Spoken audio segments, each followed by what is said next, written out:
carga imediata em alvéolo fresco, né? Hoje a gente traz um caso clínico real. O paciente vai perder o elemento anterior. E aí? O que fazer, né? Perder um dente, tem um casamento, tem uma festa, tem os afazeres do dia a dia, né? Ficar sem um dente anterior é sempre uma preocupação. O que você pode oferecer para o seu paciente num caso aí, ó, extração, implante pilar provisório, instalar tudo no mesmo dia, na mesma consulta, né? É um caso classificação 1, né? Um caso simples de resolver, né? A gente vai ver a sequência clínica de como resolver esse caso de carga imediata, né? Em alvéolo fresco, ou seja, implantação imediata, instalação do implante na mesma consulta da instalação, na extração do dente, instalação do implante, instalação do pilar definitivo, né? E é uma coroa provisória sobre isso tudo, para não deixar o paciente numa roubada, né? Que é o que ele tem medo de ficar. Gravando aqui hoje ao vivo, né? Ao ar livre, vamos assim dizer, né? Então, né? Um ambiente mais tranquilo. Beleza? Vamos em frente com o nosso caso clínico. Isso aí, acompanha aí. Isso aí, pessoal. Vamos lá então, ó. Extração, implantação, instalação do pilar definitivo e provisório, na coroa provisória na mesma consulta. É isso que nós vamos fazer. O paciente apareceu queixando-se de mobilidade no elemento 22, um pouco de dor, né? Essa tumefação, uma fístula já cicatrizada, aquela fístula que vai e volta, né? O que a gente faz, né, nesse caso? Já suspeita de uma fratura. Note que os elementos vizinhos também já são coroas, uma coroa metalocerâmica, provavelmente feita junto, né? Já tem exposição, ó, do bordo dessa coroa, provavelmente ela necessitará de troca futuramente, quando a gente for reabilitar definitivamente esse dente. Também propõe a troca dessa coroa. Aqui também já uma coroa sobre implante, né, também já instalada. Então, um caso que eu não quero atrapalhar minha coroa sobre implante do lado, não quero perder mais papila, um caso que eu já tenho perda papilar, eu já tenho uma perda óssea já nesse caso. Então, a gente quer preservar o máximo de osso que nós podemos, né, para poder entregar o caso. Uma linha de sorriso baixo, né, por isso é que a paciente não se queixava muito dessa condição. E o nosso objetivo é tentar, pelo menos, manter essa situação, né? Então, tá aí, ó. Tá aí a área, né, uma tumefação nessa área, né, provavelmente uma fístula mesmo. Então, pedimos a tomografia nós avaliamos, né, provavelmente há uma fratura nessa região, e a gente logo olha a base óssea. Então a gente vê que é uma raiz curtinha, é uma implantação baixa de um dente, de um elemento 22, né, e bastante osso nesse rebordo. Então uma situação muito tranquila, é um alvéolo bem pequeno. Então é uma situação onde se assemelha mais a um alvéolo completamente cicatrizado do que realmente a uma implantação em alvéolo fresco. Quando esse alvéolo é grande, a gente tem que tomar uma série de cuidados, usar biomateriais diversos, né? Nesse caso, não. Nesse caso, é uma situação mais tranquila, mais simples. Então, iniciamos por casos simples.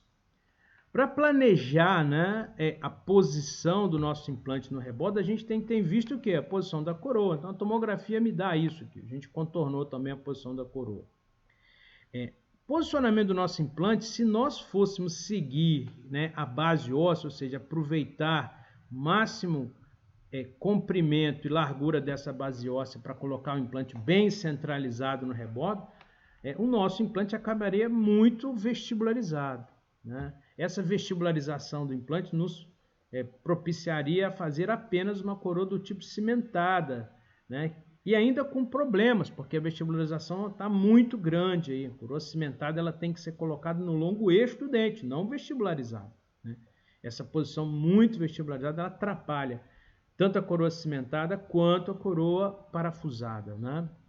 E nós preferimos sempre trabalhar com coroas parafusadas, principalmente na fase provisória, né? Para manusear os tecidos, condicionar o tecido gengival, muito melhor quando a coroa é parafusada, não tem cimento, a estabilidade da coroa é muito superior a uma coroa cimentada. Então, em vistas de propiciar uma coroa parafusada, se você for inclinar essa posição aí, ó, tá vendo? Vai emergir aqui para o vestibular, vai dar problema, vai dar ruim, hein? Daqui a pouco nós vamos lançar uma playlist, deu ruim, fique ligado aí, só casos aonde a coisa não foi muito bem e nós conseguimos resolver com muita paciência. Então, fique ligado no nosso canal. Então, se você for tentar vestibularizar, palatinizar esse implante, fazendo uma osteotomia simplesmente inclinado para palatal, vai dar ruim, como eu falei, vai dar ruim, porque você vai acabar fenestrando a vestibular do seu reborn. Né? Então, para que você consiga entregar uma coroa do tipo parafusada, né, você tem que fazer o que a gente chama de approach palatal, ou approach palatino, abordagem palatina, já bem conhecido, né? É entrar com o teu implante mais colado, né? Mais paralelo à parede palatal do seu rebordo, deixando o gap entre o rebordo remanescente e o implante por vestibular apenas. Então, essa é uma abordagem bem famosa, bem tranquila, nós não estamos inventando nada disso, simplesmente utilizando o que a literatura já nos sedimentou aí como realmente o que funciona. Tá aí, o implante será colocado bem palatinizado, deixando o gap para o vestibular. E nesse caso específico, o gap é muito pequeno, né? Provavelmente será gap bem pequenininho. Então a gente enquadra esse caso, eu poderia enquadrar esse caso como um defeito de classe 1, seguido Hamler e Bennick, né?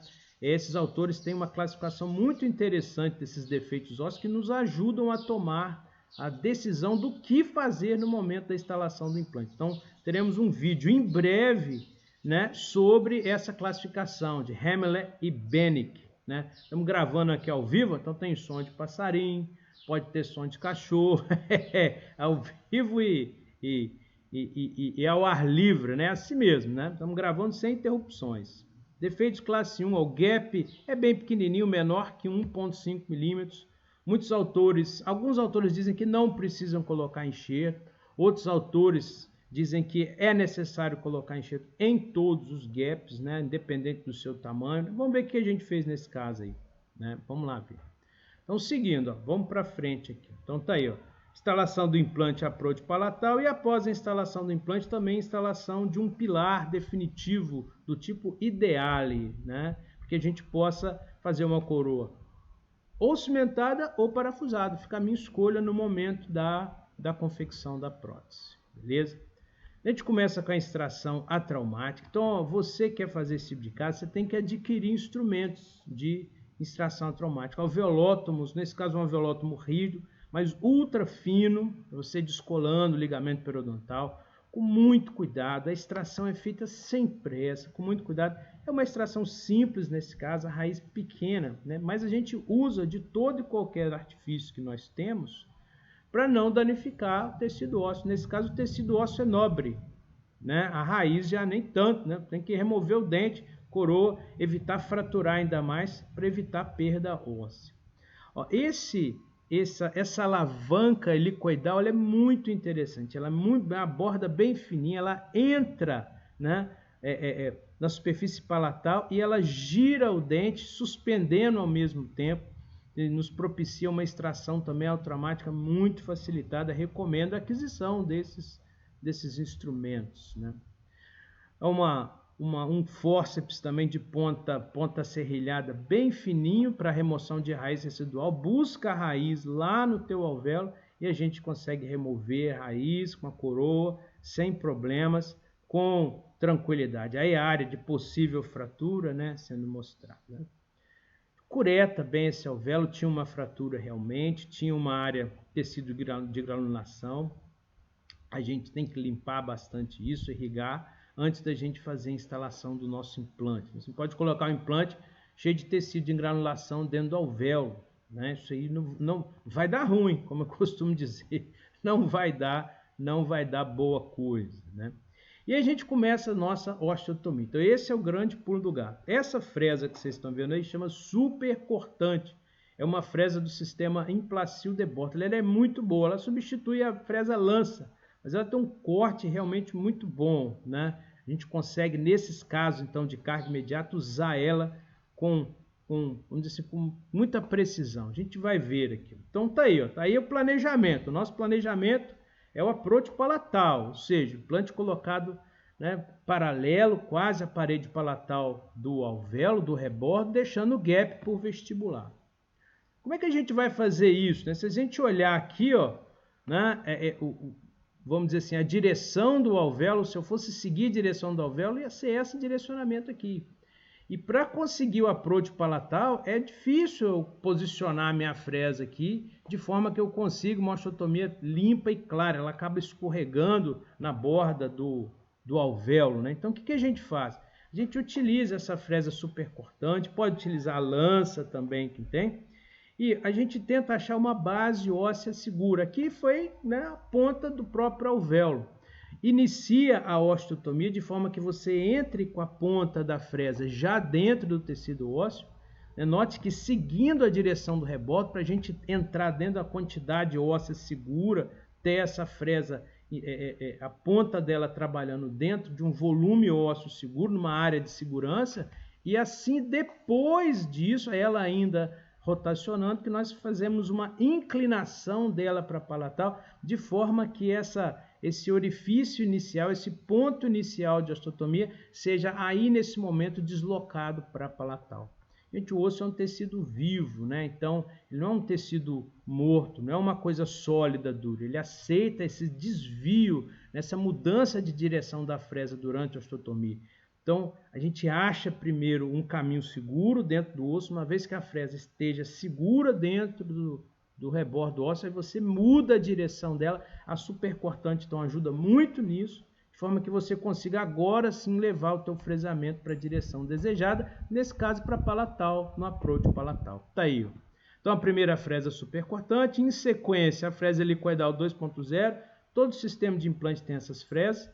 E a terceira fresa já a cônica 3,5, nós vamos colocar um implante 3,5 por 13, né? Então só 3 fresas já resolve o nosso problema. Então a fresa helicoidal 2.0, ela já entra nessa primeira osteotomia que você fez. E o trabalho dela é o quê? É garantir esse posicionamento, né, e aprofundar a sua osteotomia, ou seja, ela vai garantir a direção e a profundidade da osteotomia. Essa fresa eu considero uma das mais importantes, porque é nela que você decide, né, a posição correta do teu implante, a direção correta do teu implante. E como saber o aprofundamento nela? Tá aí, ó. Essa fresa tá aqui, a gente está vendo o alvéolo do lado aqui, a tomografia, ele tem um alvéolo de 13 milímetros de estrutura óssea disponível, então a gente optou por um implante de 13 milímetros, né? Mas esse implante ele tem que ficar a partir do zênite do dente cerca de 3 a 4 milímetros. Então a gente marcou, né, aonde era a marcação dos 13 milímetros da fresa e 4 milímetros acima, 17 milímetros. Eu vou aprofundar essa fresa até ela chegar no zênite aqui do meu alvéolo, próximo a essa marca de 17 milímetros, garantindo um aprofundamento desse implante, né, um posicionamento subgengival desse implante cerca de 3,5 a 4 milímetros. Se a gente faz, ó, tá aí, ó, a fresa já colocada, já sendo, né, já fez o seu trabalho, e ela chegou na posição de 17 milímetros, deixando lá, né, o nosso posicionamento do nosso implante bem infracrestal, que é o que nós gostamos do implante Cone Morse, que é um implante que será utilizado. Isso aí, pessoal. Então, ó, após concluído a utilização da fresa 2.0, fresa muito importante, né, que ela vai definir profundidade e direção da nossa osteotomia, nós seguimos para a fresa subsequente, fresa cônica 3,5 por 13, nesse caso vamos colocar um implante 3,5 por 13. Então seguimos o mesmo raciocínio, né? Essa marca, essa faixa da fresa marca a posição 13 milímetros, ou seja, até aqui é o comprimento do nosso implante, e acima, 1, 2, 3, 4 milímetros acima, degraus, vamos chamar como se essa fresa tivesse marcações ou degraus, 17 milímetros. Nós vamos aprofundando a fresa até que ela chegue a essa marcação de 17, ou seja, que essa marcação chegue até próximo ao zênite do dente que nós vamos reabilitar, indicando que o nosso implante estará ali 3,5 a 4 milímetros subgengival em relação ao zênite, para conseguir um bom perfil de emergência, né, da nossa prótese. Está aí Implante do Econe, da Implacil, 3,5x3, um bom implante, excelente implante para esse tipo de situação. Né? O implante é instalado e o raciocínio é o mesmo. Ó. Esse é o carreador ou o implante driver, ele tem essas marcações, né? Que seria, então, 13 milímetros esse implante tem, a última marcação mais 4 milímetros, 17. A gente vai instalar esse implante até que ele chegue, né? Até aquela última marcação fique próxima a ela, garantindo aí 3,5 a 4 milímetros de profundidade do nosso implante, que é mais que suficiente para um lateral, para nós conseguirmos perfil de emergência. Isso é fundamental, tá, gente, para a instalação de implantes em região anterior, principalmente cone Morse, né? Esse implante tem que estar instalado bem subgengival, que a partir dele vai aflorar o nosso dente, nós precisamos garantir esse perfil. Aí, ó. Torque de instalação, nesse caso, foi 40 newtons/centímetro, né? Então, um bom torque de instalação garantindo aí, né, um implante em carga imediata, ok? Outro vídeo mais à frente também nós vamos falar disso. Será que a gente precisa realmente desses 40 newtons/centímetros, 30 newtons para conseguir uma carga imediata? Será? Alguns artigos dizem que sim, outros dizem que não. A gente pode discutir isso à frente em outros vídeos. Está a instalação do nosso implante. Approach palatal, gap por vestibular. Por enquanto, tudo seguindo dentro do script, né? Tá aí, ó. Esse instrumento chama Tunnel Check. Nós colocamos ele no interior do implante. Nos ajuda a quê? Nos ajuda a conferir, ó. Essa marcação do Tunnel Check é 5,5, 4,5, 3,5. Então, nosso implante finalmente ficou a 3,5 milímetros subgengival, que é mais suficiente.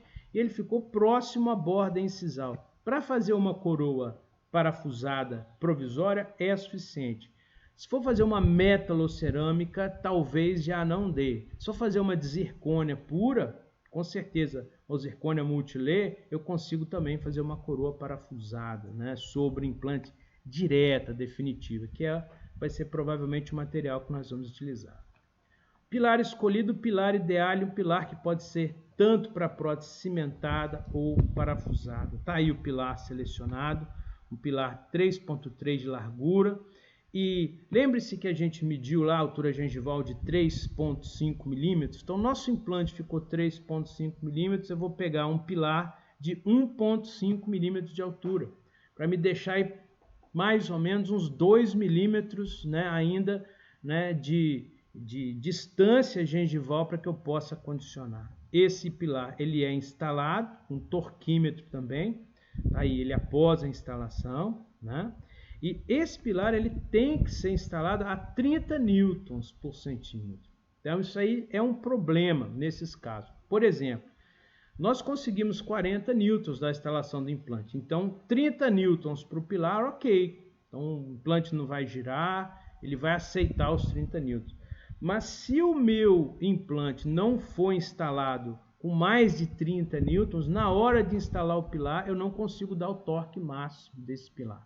Então tem que ter o cuidado de, após a cicatrização do implante, eu retorquear esse pilar, caso o meu implante não atinja um torque muito elevado na hora da instalação. Então isso é muito importante. Já tive casos, deu ruim, né? Outro caso, já tem um monte de casos lá para a playlist deu ruim, que daqui a pouco a gente vai lançar no nosso canal, onde a gente teve exatamente esse tipo de problema, né? Instalou o pilar, o implante, deu um torque menor do que 30 newtons, instalou o pilar, ok, o pilar ele vai ficar estável com 15, né, 10 newtons, ele não vai soltar no momento da provisionalização, mas ao longo do tempo esse pilar ele pode soltar. Então ele precisa de 30 newtons para que ele fique estável perenemente com segurança, né? Então isso a gente tem que garantir. Bom, eu escolhi para fazer o provisório uma coifa plástica. O sistema Implacil não aconselha utilizar essa coifa plástica para fazer o provisório. Eles têm uma coifa de titânio parafusada para fazer o provisório. Agora, por que eu uso a coifa plástica nesse caso? Ora, é um dente que vai ficar sem contato oclusal, né? É um dente muito pequenininho, né? Pequeno, dente delicado. Então a coifa plástica é mais fácil a gente trabalhar. Esteticamente ela não dá um sombreamento nesse provisório. Então eu gosto muito de usar a coifa plástica como um cilindro provisório. Ela aguenta Quanto tempo como sinus? Ela aguenta bastante tempo, vai aguentar mais de 6 meses aí com tranquilidade, ela não vai quebrar, não vai soltar. Inclusive, se fosse uma coroa cimentada, você utilizaria a coifa plástica, né? Então a coifa plástica ela é adequada para fazer um provisório e também parafusado ela tem boa utilização. Tá aí, ela é parafusada no implante. Nós pegamos nesse caso um dente de estoque, precisamos selecionar, deixar pré-selecionado esse dente de estoque. Ele é cortado, um incisivo lateral, cortado, ajustado a cervical, a minha coifa plástica, tá vendo? Então está saindo próximo ao incisal, mas suficiente para fazer uma coroa do tipo parafusada, né? Então ele é ajustado. Pequena bolinha aqui de resina acrílica é suficiente para unir a coifa plástica ao nosso dente de estoque. Eu sempre gosto de posicionar a chave, né, para manter, né, limpo o parafuso enquanto a coroa é capturada. Então essa etapa a gente chama de captura da faceta provisória, a coifa plástica provisória, né? Então tá aí, uma vez capturada você pode remover, ela vai vir assim, né? Então falta completar ao redor dela, né, o contorno da nossa coroa. Próxima etapa, então fora da boca você vai fazer esse contorno. Bom, nesse momento a gente sondou esse gap vestibular que ficou, né? Lembra? Instalamos o pilar, mas é aquele gap vestibular. Então, a presença aqui de tecido patológico, o gap era realmente muito pequeno, ó, sondando, um gap talvez aí de 1 milímetro ou menos, muito raso. Então, a opção nesse caso foi não usar nenhum biomaterial, né? Eu tinha uma espessura também óssea ali vestibular maior do que 1 milímetro, então um rebordo, vamos dizer assim, bem espesso, né? O que a gente está usando aí? Apenas um pedacinho de hemospon que será colocado entre o rebordo e a borda do pilar, só para vedar aquela região ali, não deixar que nada entre durante a cicatrização. Ela vai durar aí no máximo uma semana ou mais.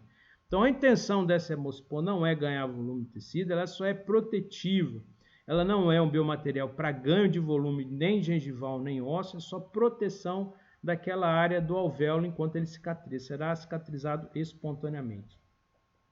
Se após a cicatrização a gente achar que há necessidade de ganho de volume, aí vamos recomendar um enxerto de tecido conjuntivo, né? Por que não fez isso agora? Por causa daquela área patológica aqui na frente, né? Aquela tumefação exatamente naquela região, a gente preferiu não mexer, deixar cicatrizar espontaneamente, né? Tá aí a coroa então provisória, a gente volta a atenção a ela agora, completa a resina, faz um perfil de emergência, aí a vista frontal, lateral e palatina, né? Completa com resina acrílica, faz um bom polimento, um perfil de emergência suave, né, copiando o perfil de emergência existente e instala essa coroa, né, com parafuso. Então ela é parafusada no implante. Está aí o resultado pós-cirúrgico. Lembre-se, essa exposição já existia. A nossa intenção nesse momento é apenas manter esse tecido gengival. O que será feito no futuro, aí vai ficar à frente. Esse caso acabou de ser feito essa semana,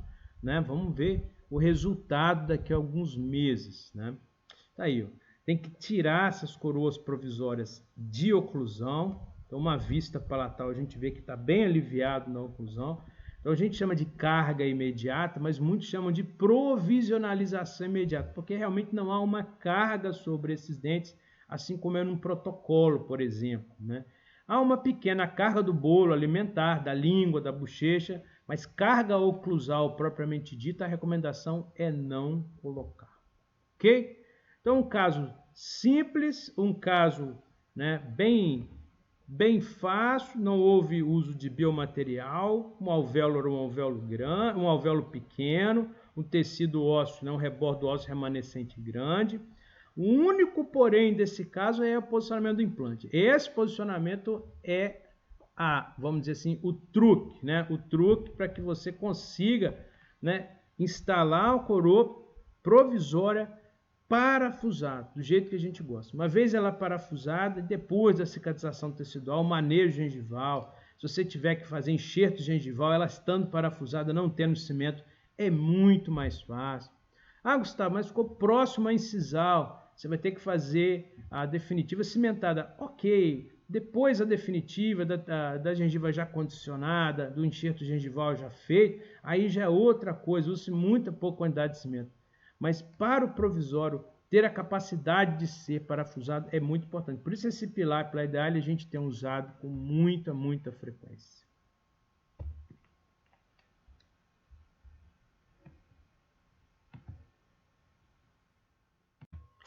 Então tá aí, espero que tenham gostado, né, do caso.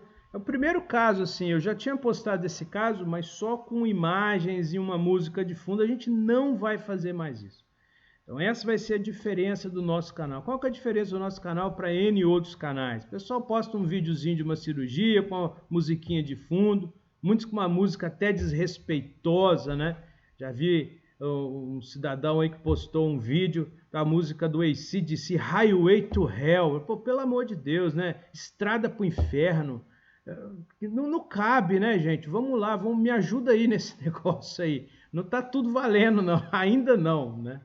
Então, o diferencial do nosso canal para os outros vai ser esse. Nós vamos postar os casos com explicação, né? Dizendo o que eu fiz, ou o que o colega fez, se for um caso de um colega, qual foi a tomada da decisão. Nós não somos o dono da verdade, podemos errar. Esse caso, por exemplo, de hoje é um caso polêmico. Muitos podem dizer, você obrigatoriamente tinha que enxertar o gap. Você tinha que ter feito um tecido conjuntivo, né?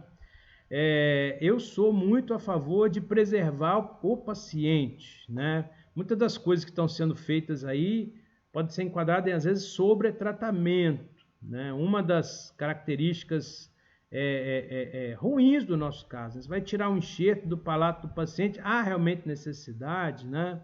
Vai fazer isso em todos os casos, aumenta a cruência, aumenta a dor, a experiência do paciente com o procedimento fica pior, né?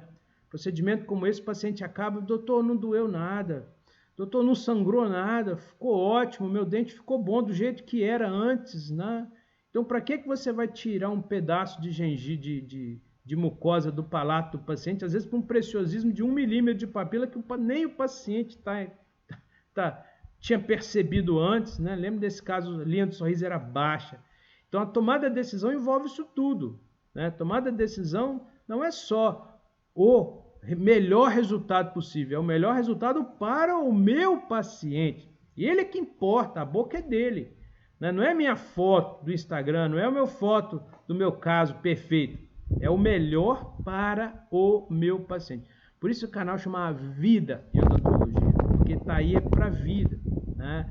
Está aí simplesmente para um resultado mecânico. A gente está aí para o nosso paciente, se importar com ele, fazer o que é melhor para ele. Essa é nossa filosofia de trabalho. Grande abraço a todos, fique com Deus e até a próxima.